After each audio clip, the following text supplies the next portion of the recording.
The celebration. The city of Brentwood gleamed under a golden autumn sky, with crisp leaves swirling across bustling streets. Nestled on a historic boulevard was Palazzo Grande, an upscale restaurant famous for its grand chandeliers, ornate marble floors, and a clientele that represented the crème de la crème of society.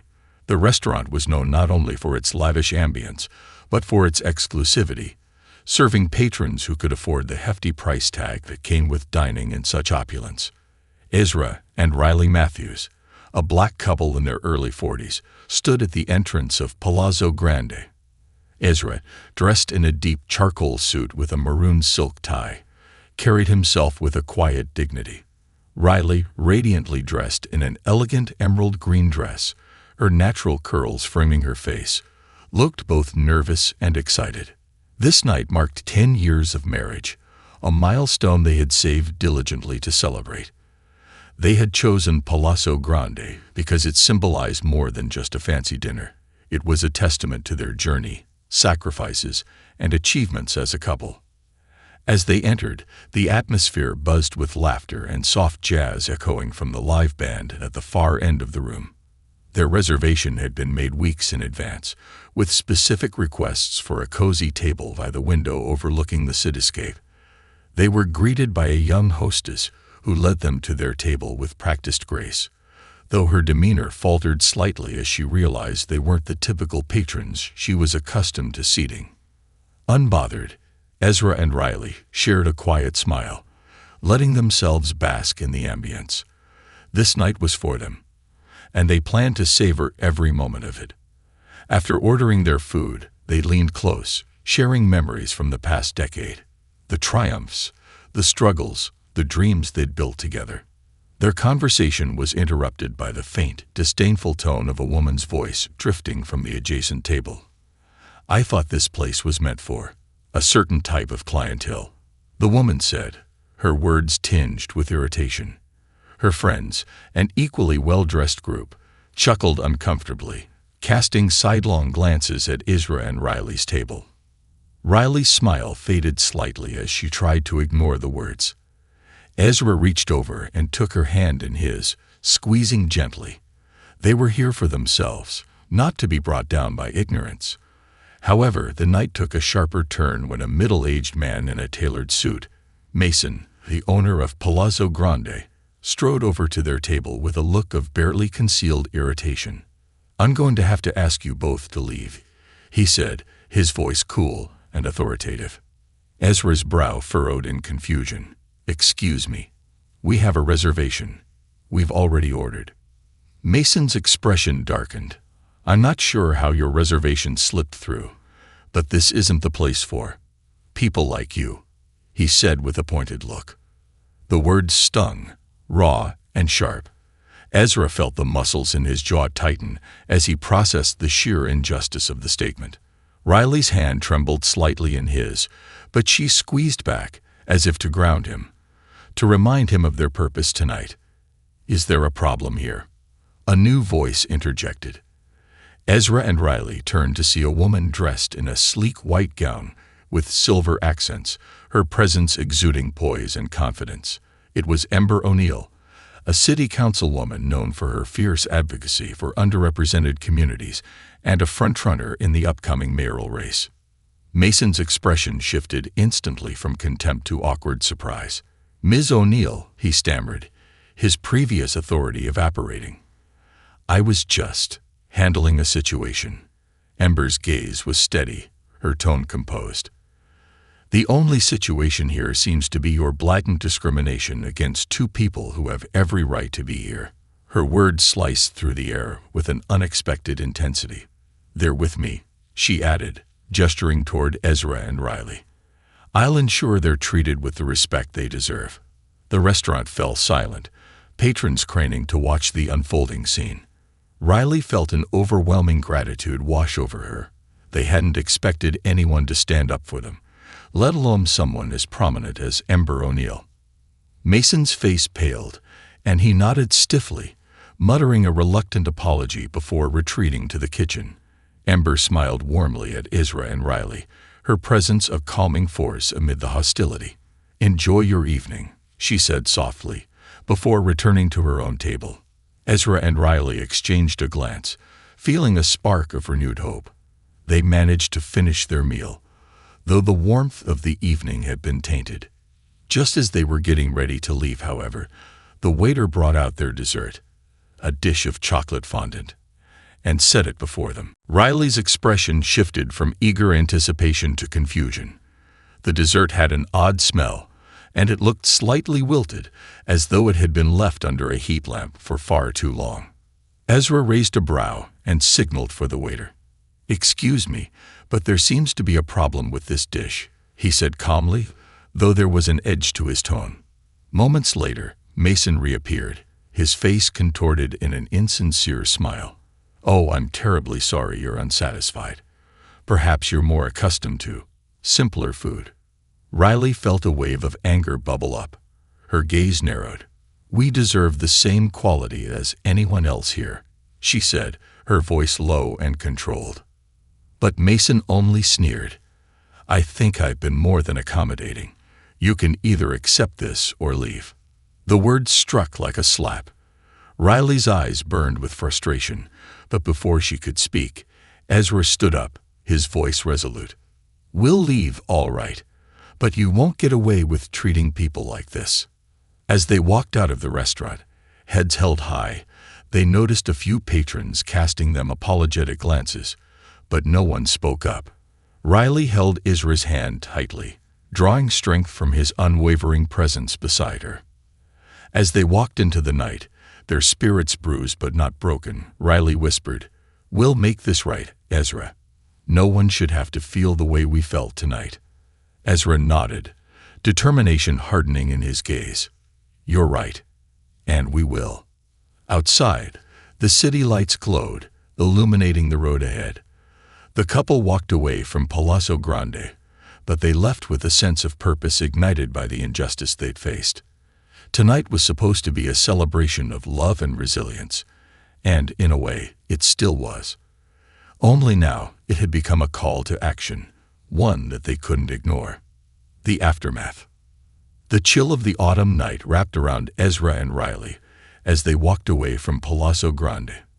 The injustice of what had transpired left an indelible mark on both of them, but it also awakened a resolve they hadn't anticipated. They had spent their lives pushing past boundaries, defying stereotypes, and building a life together, and this affront to their dignity felt like a challenge they couldn't ignore. That night, as they returned home, they didn't speak much about the restaurant, choosing instead to focus on the warmth of each other's company. Yet beneath their shared silence lay a simmering anger, not only at Mason, but at the silent patrons who watched them be humiliated without lifting a finger. The incident stayed with Ezra as he lay awake, replaying the scene over and over in his mind. He knew they weren't alone in experiencing such treatment. But this time felt different. Perhaps it was the milestone they were celebrating, or maybe it was the blatant hostility they encountered in a place they had saved so long to visit. Either way, it was something they couldn't allow to go unchallenged. The next morning, over cups of coffee, Riley broke the silence. "We can't just let this go, Ezra," she said, her gaze steady, the hint of steel in her voice catching Ezra's attention. Ezra nodded, though he looked contemplative. "You're right, Riley. But what can we do? This isn't the first time people like us have been mistreated, and it probably won't be the last. Calling it out is one thing. Changing it is another." Riley's eyes brightened with a spark of inspiration. "We might not be able to change the whole world, but we can make sure Mason answers for what he did." She paused, fingers tapping thoughtfully on the kitchen counter. "Let's share our story, Ezra. Let's tell the truth about what happened." Ezra considered her words. In his profession as a civil engineer, he dealt in facts and structures, in careful calculations that built tangible outcomes. But sharing something as personal as this, exposing the rawness of their experience, was a different kind of challenge. Yet Riley was right. The truth needed to be told, and if anyone could tell it, it was them. Riley began drafting a letter later that day, detailing the events at Palazzo Grande. She chose her words with care, capturing the hostility, the humiliation, and the strength they'd found in each other. By evening, she had crafted a piece that didn't just convey what had happened. It conveyed their pride, their resilience, and their determination not to remain silent. Ezra read over her letter, feeling the words resonate deeply within him. It wasn't merely a story of discrimination. It was a testament to their dignity. After some discussion, they decided to post the letter on a local community website and their social media pages. They knew they were taking a risk, but Riley's words echoed in Ezra's mind. "We can't just let this go." The response was immediate. Messages began flooding in from friends, family, and even strangers. Many expressed their sympathy, while others shared similar stories of facing prejudice in places they had hoped to enjoy in peace. People from all walks of life seemed to resonate with their story, sparking a wave of empathy and outrage that quickly grew. One of the most surprising responses came from Ember O'Neill, the councilwoman who had intervened on their behalf. She sent a private message, expressing her support and inviting them to speak with her. Ezra and Riley, though hesitant, agreed. Meeting with a political figure was not part of their original plan, but they were beginning to understand that their story had grown beyond them. It was now part of something bigger. 2 days later, Ezra and Riley found themselves in the councilwoman's office. The space was sophisticated but welcoming, with framed photos of Ember with various community groups on the walls. She greeted them warmly, her genuine smile a stark contrast to the cold sneer of Mason at Palazzo Grande. "Ezra, Riley, thank you for coming in. I've been following your story, and I want you to know that what happened to you is unacceptable," Ember began, her tone both resolute and compassionate. "Discrimination has no place in our city, and it's time for people like Mason to be held accountable." Ezra nodded, feeling both grateful and overwhelmed. "Thank you for standing up for us that night, Ember. We didn't expect anyone to defend us, let alone someone like you." Ember's expression softened. "It's my duty to protect and uplift every member of this community. But I also know that real change happens when people like you and Riley speak up. That's why I'm here. I want to help amplify your voice, but only if that's something you're comfortable with." Riley looked at Ezra, a silent understanding passing between them. They hadn't planned on turning this into a public crusade, but now, with Ember's offer, they could see a pathway to ensuring no one else experienced the humiliation they had. After some discussion, they agreed to partner with Ember on a campaign to raise awareness about discrimination in the hospitality industry. They spent hours strategizing with her, planning events, community forums, and social media campaigns to shed light on the subtle and overt racism that many face daily. The campaign took shape rapidly, evolving from a story of hurt and resilience into a powerful movement. The following week, they held their first community meeting at a local hall. Dozens of people showed up: families, students, retirees, and even small business owners, each with a story of their own to share. The collective voices created an overwhelming atmosphere of solidarity, and by the end of the meeting, Ezra and Riley felt a renewed sense of purpose. Their story had resonated far beyond what they'd imagined, sparking something in the hearts of others who had felt marginalized or mistreated. Word of the campaign spread, and soon it wasn't just local news covering their story. It was being shared on national news networks, with discussions on social media bringing in support from across the country. People reached out with words of encouragement, and a few even shared stories of finally standing up to discrimination in their own lives. In the midst of the campaign's growth, Ezra and Riley received another unexpected message, this time from a lawyer representing several former employees of Palazzo Grande. The lawyer explained that multiple staff members had filed complaints against Mason for discriminatory practices, but those complaints had gone unanswered by management. Their story had brought renewed attention to the grievances, giving these former employees the courage to join forces and pursue legal action against him. Emboldened by this new information, Ezra and Riley agreed to support the former employees by sharing their experiences publicly, knowing it would strengthen the case. The news of a potential lawsuit against Palazzo Grande sent shockwaves through the community, sparking further outrage and calls for accountability. Then the unexpected happened. One evening, as Riley was sorting through the countless messages and emails they'd received, a notification popped up. Mason had released a public statement.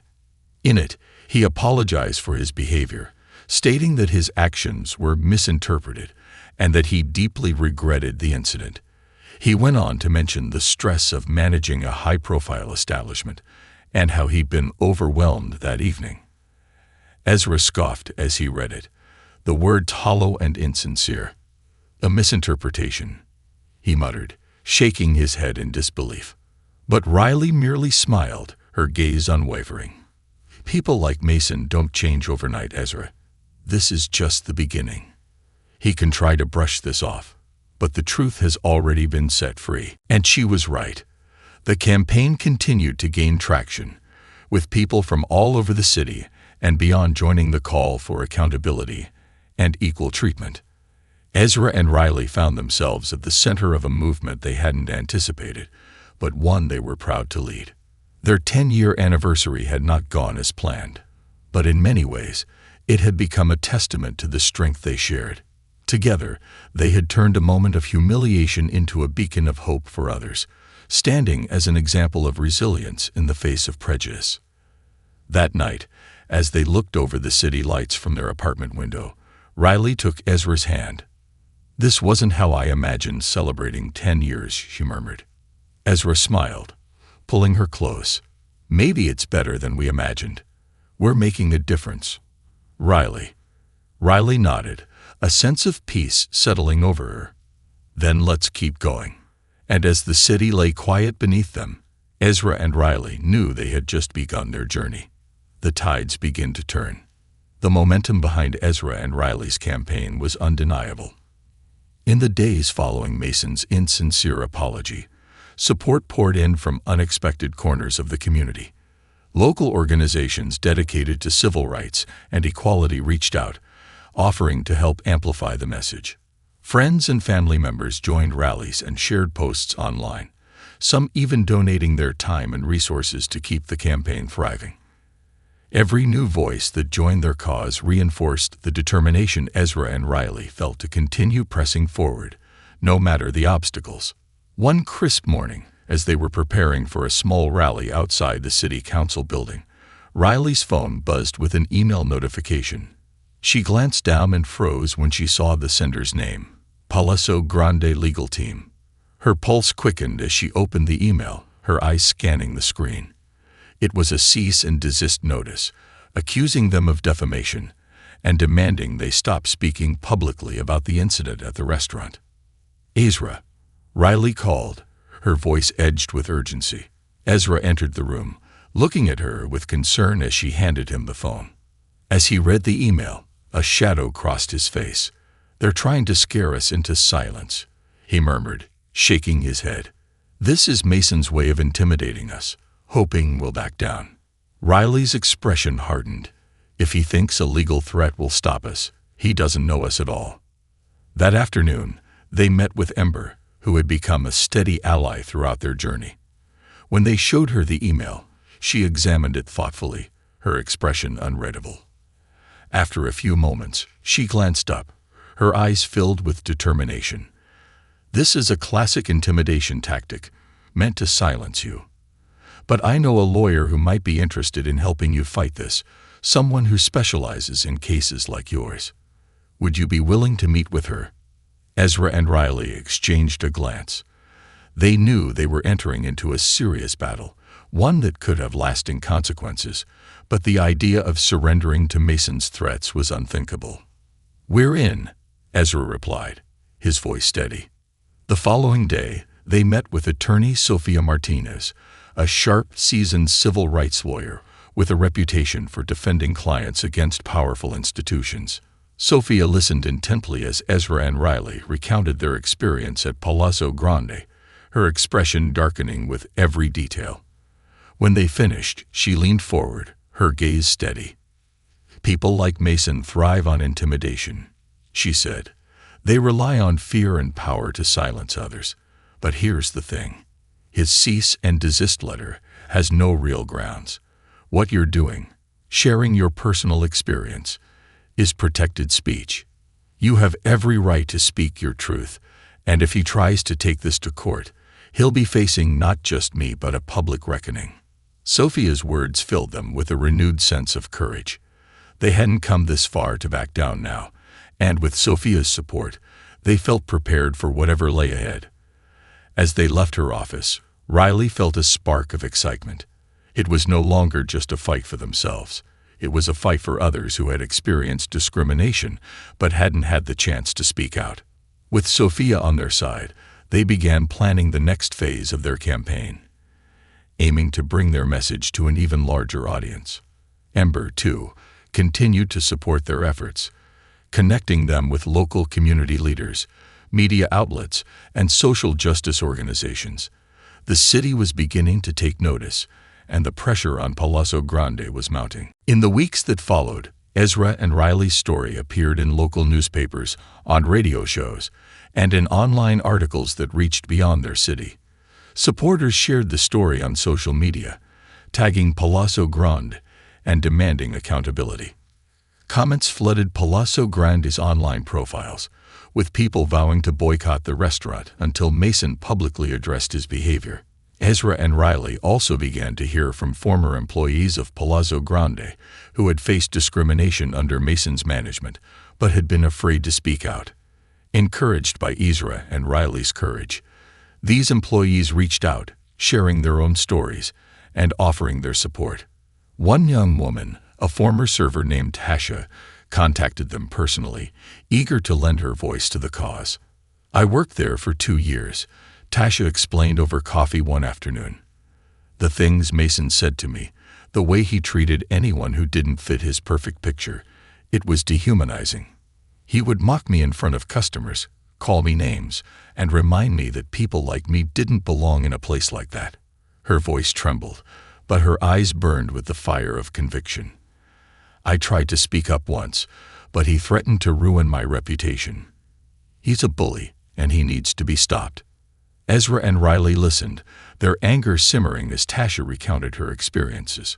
They realized that their story was part of a larger issue, one that extended far beyond themselves. They were no longer just standing up for their own dignity. They were fighting for every person Mason had mistreated, for every voice that had been silenced by fear. As the campaign continued to gain traction, they planned a rally in front of Palazzo Grande, inviting the public to stand with them in solidarity. On the day of the rally, the air was thick with anticipation as a crowd gathered outside the restaurant. People held signs that read, "Dignity for all" and "End discrimination now." Ezra and Riley stood at the front, side by side, their hands intertwined as they prepared to address the crowd. Riley took a deep breath, stepping up to the microphone. She looked out at the faces before her, each one a testament to the power of unity. "Thank you all for being here," she began, her voice steady and clear. "We didn't come here to start a fight. We came here to celebrate a milestone in our lives. But what we encountered was a reminder that discrimination still exists in places where we least expect it. We're here today to say that we deserve respect, that everyone deserves respect, regardless of who they are or where they come from." The crowd cheered, their voices rising in a chorus of solidarity. Riley felt a surge of pride, knowing that their message was resonating, that their voices were being heard. Just as she was finishing her speech, a figure emerged from the restaurant. Mason, dressed in his usual tailored suit, approached with a forced smile, flanked by a few of his employees who looked uncomfortable to be there. He raised his hands, attempting to quiet the crowd. "Ladies and gentlemen," he began, his voice carrying a polished but hollow tone, "I want to apologize to Ezra and Riley for any misunderstanding that may have occurred. It was never my intention to cause them any discomfort." The crowd murmured in disapproval, sensing the insincerity in his words. Ezra stepped forward, locking eyes with Mason. "A misunderstanding," he repeated, his voice calm but unyielding. "What happened that night wasn't a misunderstanding. It was discrimination, plain and simple, and no carefully worded apology can erase the pain you caused. Mason's smile wavered, his polished facade slipping for a brief moment. I regret that you feel that way," he stammered, clearly unprepared for Ezra's directness. The crowd's discontent grew, voices rising in support of Ezra and Riley. Mason, realizing he was losing control of the situation, muttered something under his breath before retreating into the restaurant, leaving his hollow apology hanging in the air. Ezra and Riley turned back to the crowd, their resolve unbroken. They knew that Mason's attempt at an apology was little more than a public relations move, a last-ditch effort to save face. But they also knew that their voices were stronger than any half-hearted statement he could offer. After the rally, they received messages from local businesses expressing their support, and one business owner even offered them a complimentary dinner to celebrate their anniversary properly.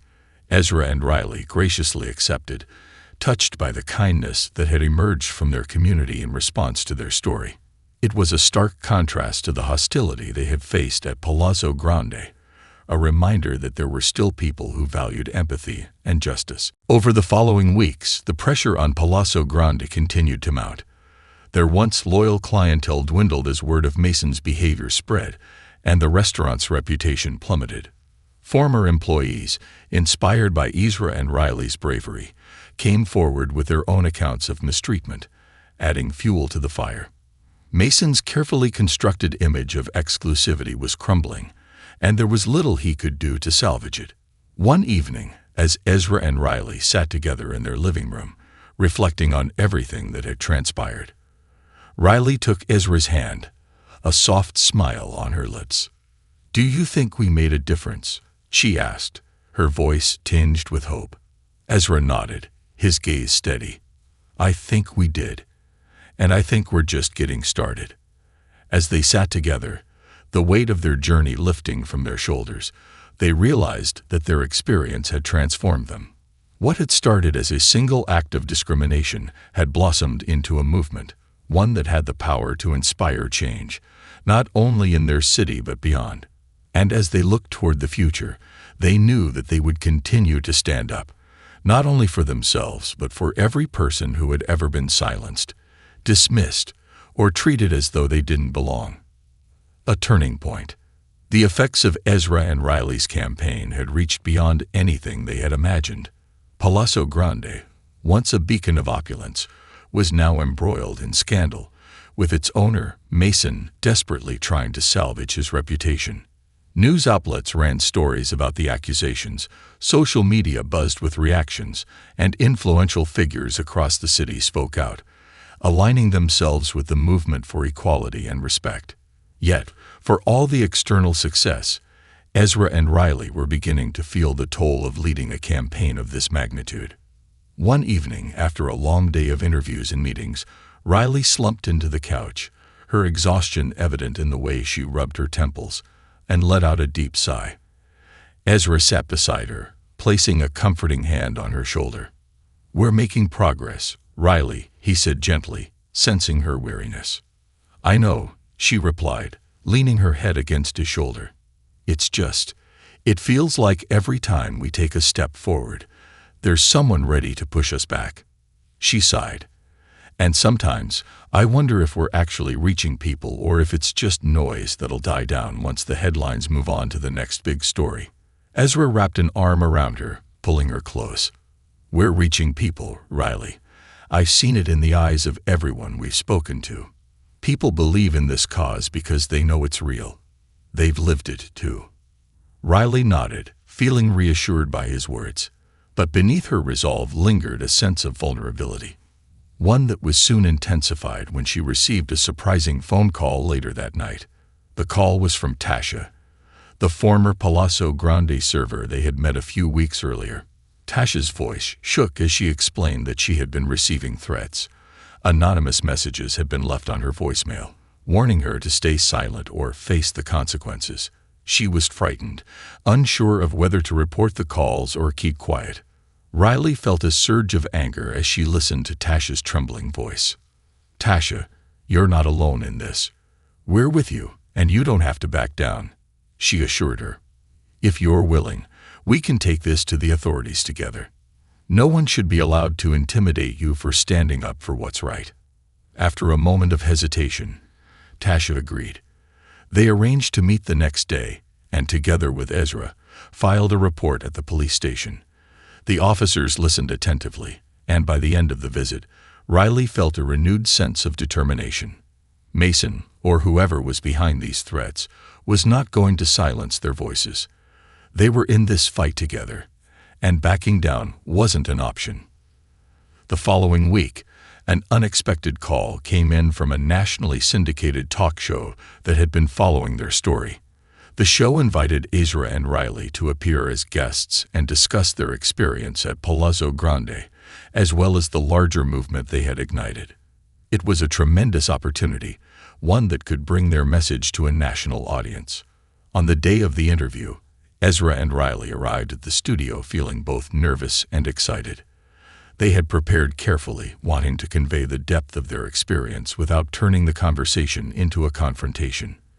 They knew that some viewers might be skeptical or even dismissive of their story, but they were ready to speak their truth. As they settled onto the stage beneath the bright lights, the host introduced them warmly, recounting the story that had brought them there.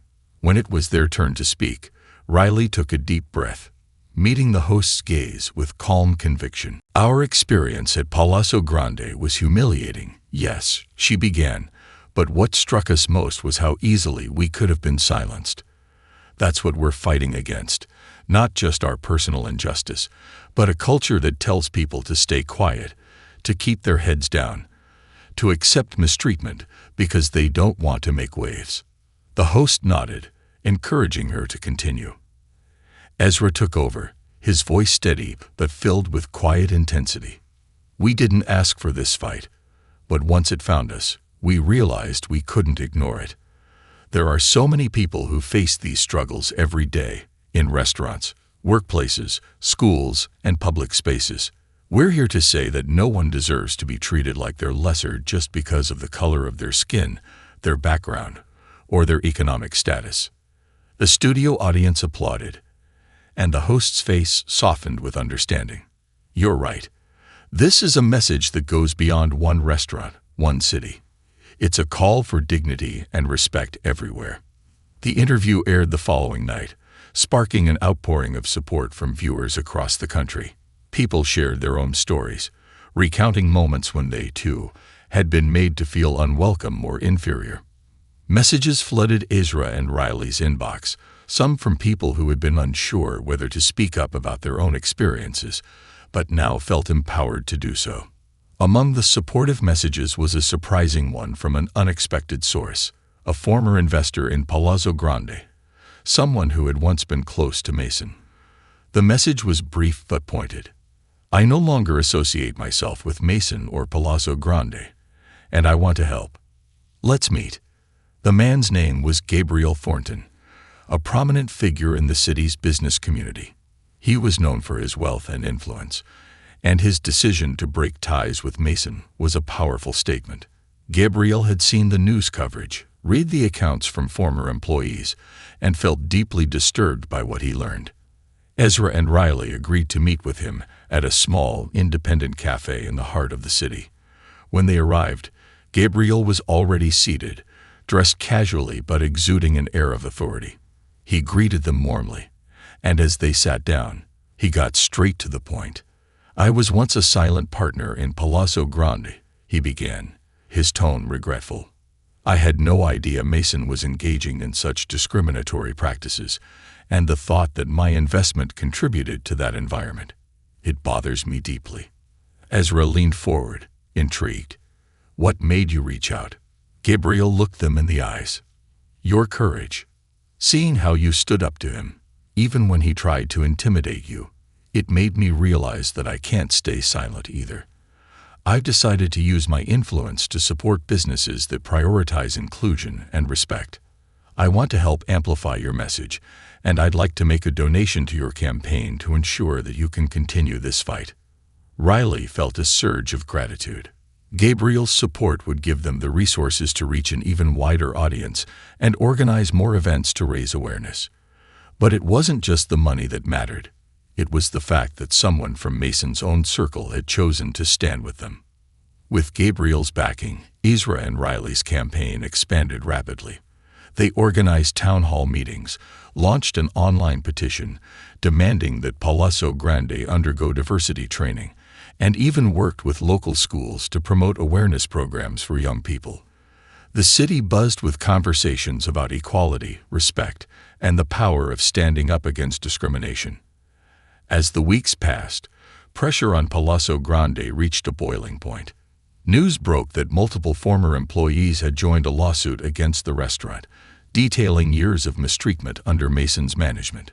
Some patrons who had once frequented the restaurant began boycotting it, and its formerly high-end clientele dwindled as the reputation of Palazzo Grande plummeted. Then, one evening, as Ezra and Riley were hosting a community meeting to discuss the progress of their campaign, an email arrived in Riley's inbox. It was from a journalist with the city's leading newspaper. The subject line read, "Breaking news on Palazzo Grande." Riley opened the email, her eyes widening as she read the contents. She turned to Ezra, her voice filled with astonishment. "It's Mason," she whispered. "He's announced his resignation. He's stepping down as owner of Palazzo Grande." Ezra's eyes widened in surprise. "You're kidding." She shook her head, reading aloud from the email. "It says he's citing personal reasons, but the journalist suspects it's due to the overwhelming public pressure and the pending lawsuits. The restaurant is under new management, and they're planning to overhaul their policies." The room erupted in cheers as Riley shared the news with the assembled crowd. For the first time since the campaign began, they felt the weight of victory. It wasn't just about Mason's resignation. It was about the message that had been sent loud and clear. Discrimination would not be tolerated, and those who perpetuated it would be held accountable. Later that night, as Ezra and Riley walked home, the reality of their achievement began to sink in. They hadn't just made a difference for themselves. They had sparked a movement, one that had changed the course of a city and inspired countless others. Riley squeezed Ezra's hand, her eyes bright with pride. "We did it, Ezra," she whispered. "We really did it." Ezra smiled, pulling her close. "Yes, we did. And this is only the beginning." As they walked beneath the city lights, they knew their journey wasn't over. There would be more battles to fight, more voices to uplift, more people to inspire. But for now, they could stand tall, knowing they had made a difference, not just for themselves, but for everyone who believed in the power of truth, resilience, and justice. Building a legacy. With Mason's resignation, Ezra and Riley's story didn't just end. It evolved. The city's response to their campaign continued to grow, and the positive ripples of their efforts were felt far beyond their own community. Local businesses, taking note of the intense scrutiny on Palazzo Grande, began implementing their own diversity and inclusion training programs, while some even reached out to partner with Ezra and Riley in support of their mission.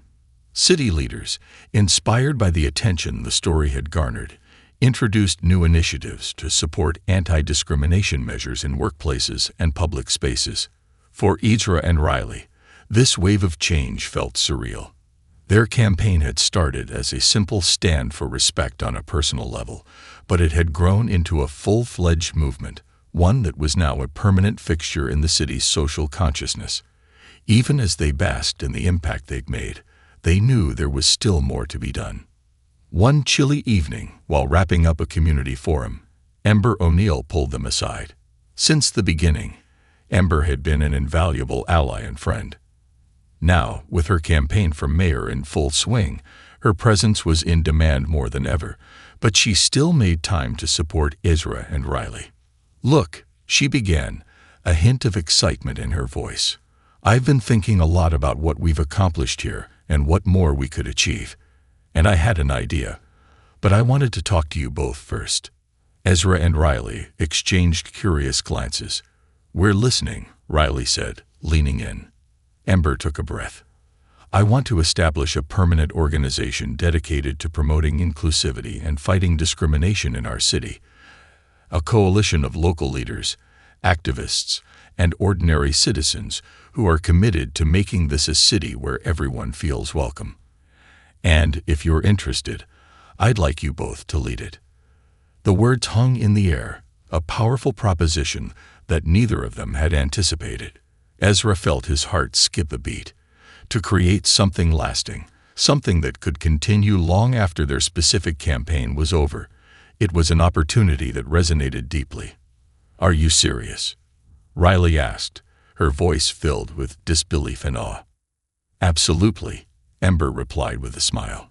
"You've both proven your dedication and vision. People respect you. They trust you. If you're willing, I think you could help build something incredible here." Ezra and Riley took a moment to process the offer. They had both spent their lives working hard to support themselves and their family, never expecting to take on such a visible and influential role in their community. But here it was, a chance to make a lasting difference, to transform a painful experience into a beacon of hope for others. After a thoughtful silence, Ezra finally nodded, his gaze steady. "We're in." Riley smiled, squeezing his hand. "Absolutely. We'd be honored to be a part of this." Over the next few months, Ezra and Riley dedicated themselves to establishing the new coalition, which they decided to call Voices of Unity. With Ember's support and connections, they secured a small office space, set up meetings with local organizations, and began reaching out to others who were eager to support the cause. They worked tirelessly, organizing community events, creating educational workshops, and developing resources for people facing discrimination. One of their first major events was a citywide rally called Unity Day. Held in the heart of downtown, the rally was designed to celebrate diversity and promote awareness about the importance of respect and inclusivity. The day of the event arrived, and the energy in the city was electric. People from all walks of life came together, holding signs that read messages of hope, unity, and love. Families, students, community leaders, and even a few public figures joined the crowd, all eager to show their support. Ezra and Riley stood on the stage, looking out at the sea of faces before them. As Riley stepped up to the microphone, she took a deep breath, her heart pounding with both nerves and excitement. "When we started this journey," she began, her voice strong and steady, "we were simply fighting for our right to be treated with respect. But along the way, we realized that our story wasn't just about us. It was about all of us, every person who has ever felt unwelcome, every person who has ever been treated as though they didn't belong. Today, we stand here together to say that our voices matter, that each and every one of us deserves to be seen, heard, and respected." The crowd erupted into applause, and as Riley stepped back, Ezra joined her at the microphone. He glanced at her, a proud smile on his face, before addressing the crowd. "This movement isn't about one person or one story. It's about building a community where everyone feels they have a place. It's about creating a legacy of respect that we can pass down to our children and our children's children. Today, we're not just making a statement, we're making history." The applause grew louder, filling the air with a sense of unity that was almost palpable. Ezra and Riley felt a profound sense of purpose, knowing that they were part of something much larger than themselves. As the rally concluded, Ezra and Riley spent time speaking with attendees, listening to their stories, and sharing in their experiences. They met people who had faced discrimination in different forms, each one grateful to have found a place where they felt understood and supported. The stories they heard fueled their resolve, reminding them why they had embarked on this journey in the first place. In the following weeks, Voices of Unity continued to grow. They launched educational programs in schools, offering workshops on empathy, respect, and the importance of diversity. They collaborated with local businesses to promote inclusive hiring practices, and they worked with city officials to implement policies that would protect individuals from discrimination. Every day brought new challenges, But Ezra and Riley faced them with the same determination that had carried them through their initial struggle. Then one evening, as they were wrapping up a meeting at the office, they received a visitor who would add a new dimension to their journey. Gabriel Thornton, the former Palazzo Grande investor who had once offered his support, arrived at their office with an unexpected proposal. "I've been following your work, and I'm impressed by everything you've accomplished," Gabriel began, his voice warm and genuine. "You've built something extraordinary here, something this city truly needs." Ezra and Riley exchanged a glance, both curious and intrigued. "I've been thinking," Gabriel continued, "about Palazzo Grande. Since Mason stepped down, the restaurant has been struggling, and I've recently acquired controlling interest in it. I'd like to transform it, not only in its look and management, but in its very purpose. I want it to be a place that celebrates diversity, where everyone feels welcome." Riley's eyes widened, her mind racing as she imagined the possibilities. "I'd like Voices of Unity to partner with me on this project," Gabriel went on. "I want you both to have a say in the new vision for the restaurant. We can even host events and fundraisers there, dedicating it to the cause of inclusivity." Ezra felt a surge of excitement.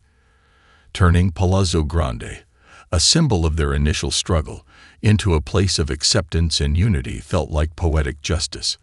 The opportunity to reclaim that space, to turn it into something that represented their values, was an opportunity they hadn't dared to dream of. "We would be honored," Ezra replied, his voice filled with gratitude. In the months that followed, Palazzo Grande underwent a transformation. The decor was modernized, the staff trained in inclusivity practices, and the restaurant itself was rebranded as The Haven, a place where people from all backgrounds could gather to enjoy fine dining in an environment of respect and acceptance. The grand reopening was scheduled for the one-year anniversary of Ezra and Riley's original encounter with Mason, a full-circle moment that marked the triumph of unity over division. When the day of the reopening arrived, the atmosphere at The Haven was electric. Guests filled the beautifully redesigned space, mingling and celebrating the restaurant's rebirth as a symbol of inclusivity and community. Ezra and Riley, along with Gabriel and Ember, stood together at the front of the room, beaming with pride. As Riley took the microphone to welcome everyone, she felt a surge of emotion. "Tonight," she began, her voice filled with warmth, "we are celebrating more than just the reopening of a restaurant. We are celebrating the resilience of a community, the power of unity, and the belief that everyone deserves to be treated with respect." Ezra joined her, his voice carrying a quiet strength.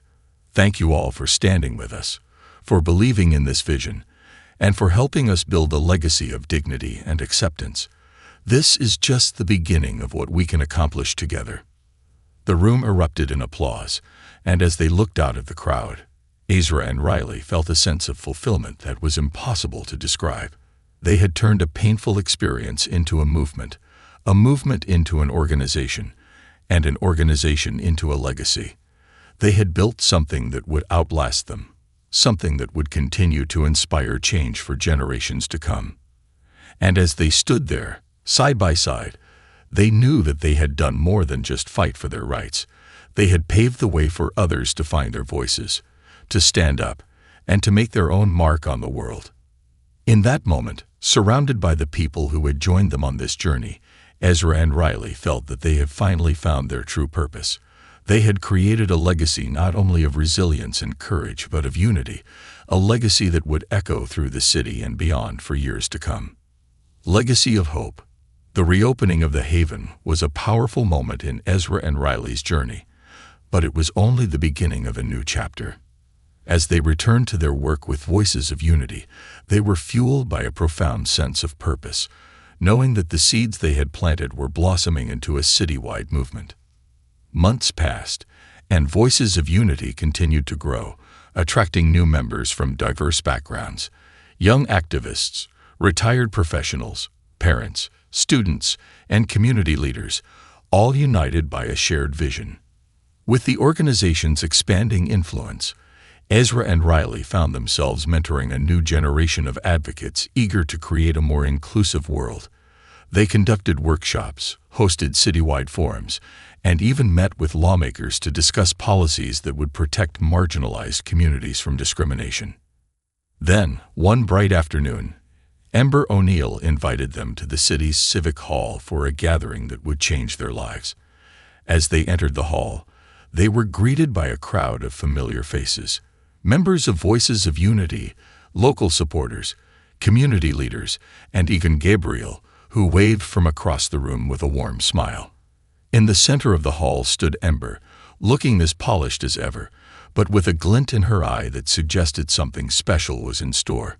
"Ezra, Riley," she began, her voice carrying through the hall.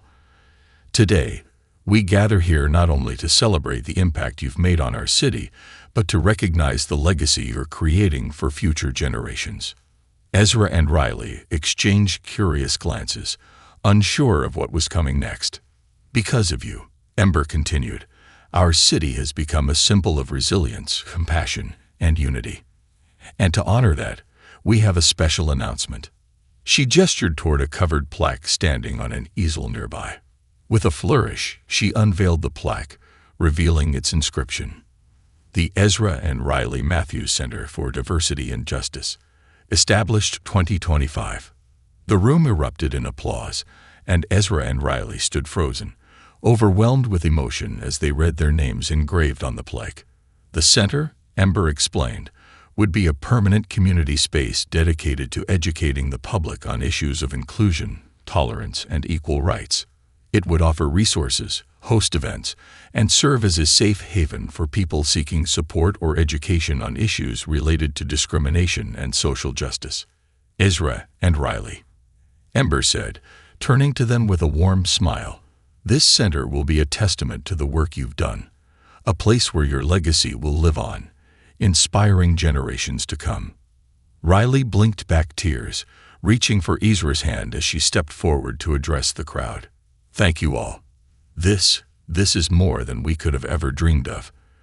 We started this journey just wanting to be treated with respect, and now, standing here with all of you, seeing how far we've come together, it's overwhelming, and it fills me with so much hope." Ezra took a deep breath, his voice thick with emotion as he added, "We couldn't have done this alone.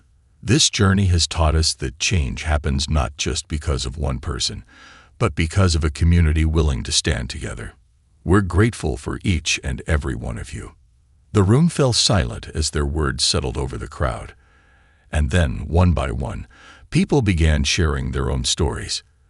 A young woman from the back of the room spoke about how Voices of Unity had helped her gain the confidence to confront discrimination in her workplace. A mother described how her children had learned about empathy and respect through the programs Ezra and Riley had introduced in local schools.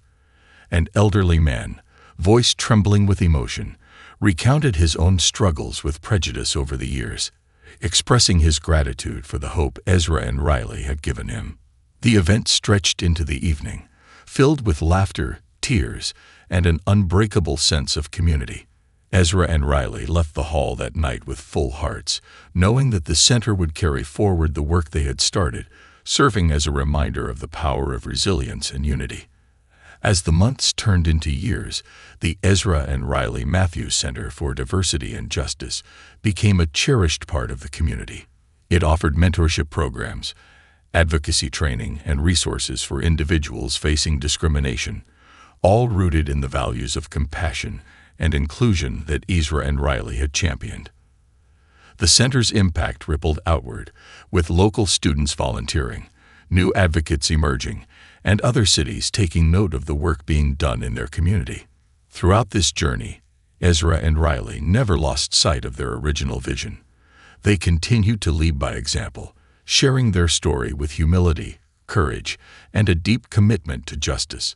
They often visited the Haven, now a bustling restaurant that had become a beloved gathering place, where the spirit of unity was celebrated in every corner. As they walked through its doors, greeted by familiar faces and new friends, they were reminded of the journey that had brought them here. A journey born out of a single act of injustice, but transformed by love, resilience, and the power of community. One day, as they strolled through the city, hand in hand, Riley paused, looking out at the bustling streets filled with people of all backgrounds, each one a part of the vibrant tapestry of their community. "We've built something beautiful, haven't we?" she murmured, a gentle smile gracing her face. Ezra wrapped an arm around her shoulders, nodding. "Yes, we have.